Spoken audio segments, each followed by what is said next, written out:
Dámy a páni, dáme si ďalšiu hru a tá má názov veľmi pekný, volá sa Nedeľná chvíľka poézie.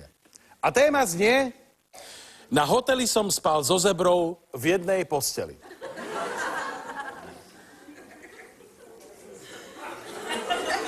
Nech sa páči, začíname hrať hru Nedeľná chvíľka poézie teraz.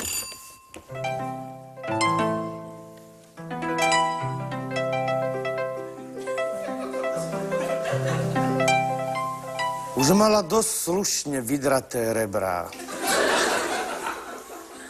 Staršia, chodcami vyšúchaná na prechode zebra.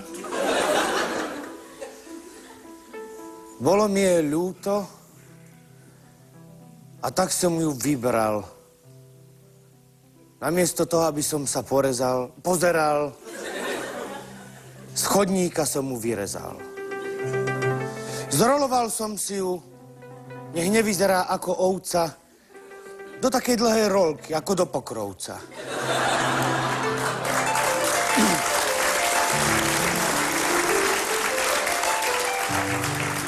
Keď som tak roloval a bol pri 4., 5. dieli, pomyslel som, uskladním ju na hoteli.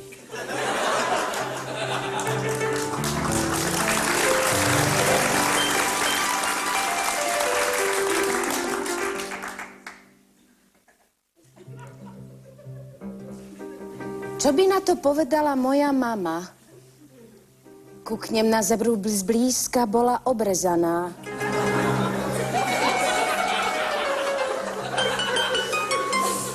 A ako si tak hoviem s tou zebrou v posteli, zrazu hroch dobehne a ten nás rozdelí. Možno je to jeho márnivosť.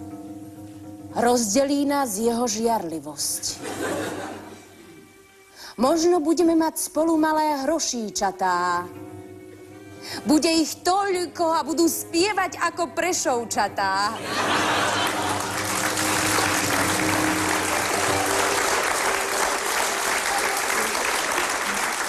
Ale stále mám na mále.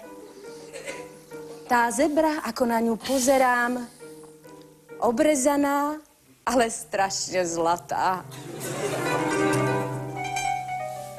Na druhý deň zobudím sa v tej istej posteli. Áno, bolo to niekedy tesne po nedeli. Myslím, že v sobotu.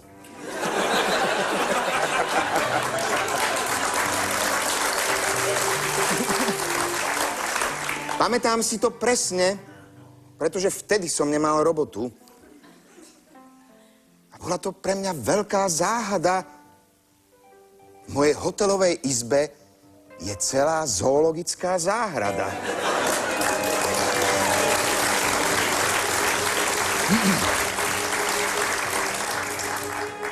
Smutný, neveselý príbeh mojej rodiny. V obývačke 12 odbíjajú hodiny. Moja mama dojička, suseda jej dvojička,